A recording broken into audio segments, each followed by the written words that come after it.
Oo ko lang ha. Update at The Hague, Netherlands. Kasi With Vice Mayor Basti. hindi talaga nila pupuksan yung mga pinto ano na dyan sa detention center nila. Anomalous yung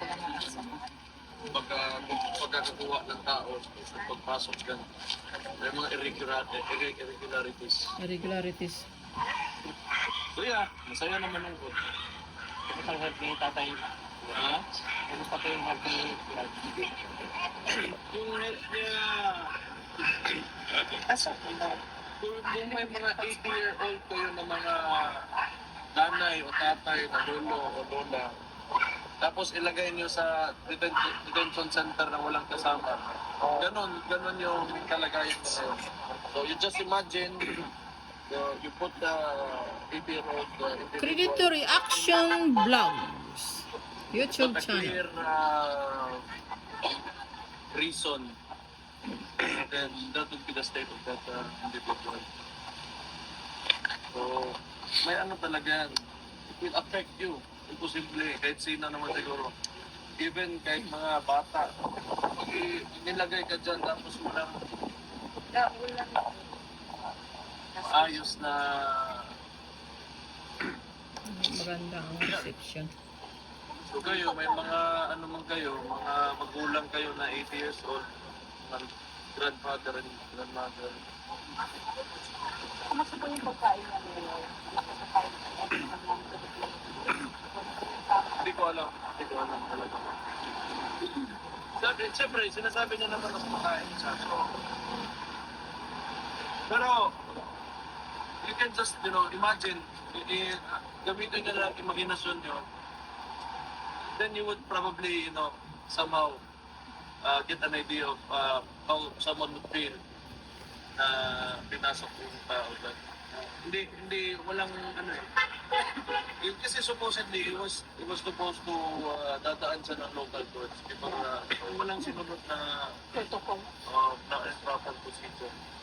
Sa palagay niyo po, Mayor, magkaka-crucial ba si Target po sa Kung objective yung ICC talaga, yung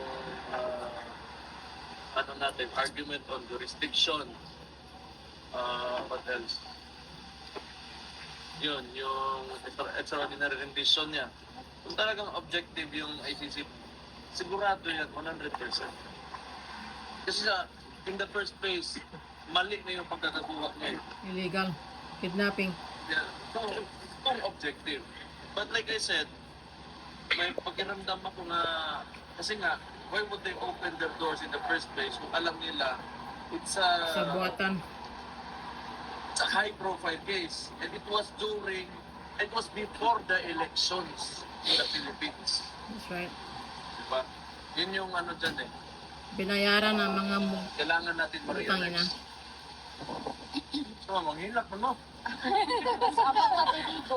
Mingaw naman, me. Ano pag-usapan ni tatay about politics? Pero naman, midterms, paulit-ulit lang. Tapos kung ano lang yung mga posible mga tatakbo sa 2028, sabi ni si Martin, interested. Kasi may 0.7% na, di ba? 4.6, so kaya interest na yun. Uwiya ka po, panginoon ka. Ngayon, trending ngayon sa Manila yung mga anak ng mga kontraktor, mga congressman na malungkot sa akong komento na dito. Ganito yan. Ngayon, lumalabas na. Kasi mas mulat na yung tao eh. Yung Pilipino, alam na natin na hindi naman kailangan talaga sabihin mo na mahirap ako, ganun-ganun. Pero, tama naman yung nagsisirculate ngayon. And noon ko pa sinasabi to, yung may podcast, na hindi mo kailangan utuin yung mga tao na hindi ka mayaman. Pero huwag ka lang masyadong magyabang dyan kasi maraming nagigirap at nagubuto. At saka hindi ka nagiging magandang ehemplo sa mga tao na gusto rin pumasok sa politika, sa mga bata, sa mga tao na nasa palibot nyo. Pag ganun yung pinapakita nyo, diba? Everyone will become greedy. So pag pinawi, simple ka lang, pero sige, mayaman itapo mo lang kasi nandyan ka sa publiko. You have to be a good example to society. So, yun lang yung tingin ko dyan. Di, mabuti yan. Nagtuturoan na sila ngayon. Kasi kadalasan mga congressman, mga oligarko din yan.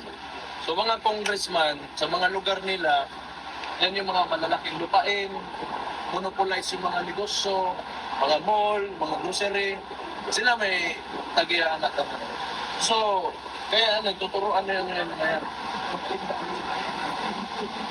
Lumalabas din ngayon madalas yung pangalan ng Kwentas din eh. lalo na yung matayos appropriate. Kasi ang committed appropriation, siya yung nag-allocate or hindi naman siya, but it can influence the allocation of the budget and the resources of the government. Hindi kailangan na siyang lumabas sa public para paliwanag itong mga nangyayari. Hindi, yung tanong kung nasa na ba yun si ano? Ang tanong kung sa Pilipinas na ba lumipado ng Paris, Yung tanong, France. nasan ba siya ngayon? Siguro, yan ang unang tatamaan. Kasi kung actually, kailangan natin balikan pa. Kung pinag-uusapan natin yung flood control projects, ngayon lang yun lumabas. Pero for the past 3 years, ang ginawa ng administrasyon, kaya wala rin tayong infrastruktura. Kung meron man, ibarat, naging ghost projects na flood control, nagkakagulo na sila ngayon, nagtuturuan na. So maganda, maganda yan.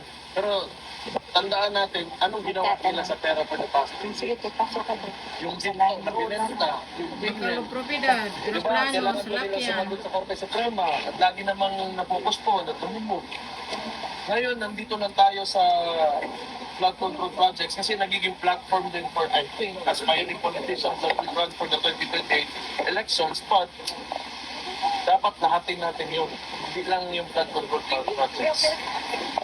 Nakita natin lahat ng election. Update from Paano Vice natin Mayor Basti ayuda in for The Hague, as Netherlands. indirect vote Thanks for buying. watching, Dahil mga guys. politiko Love and mismo, peace. nandun talaga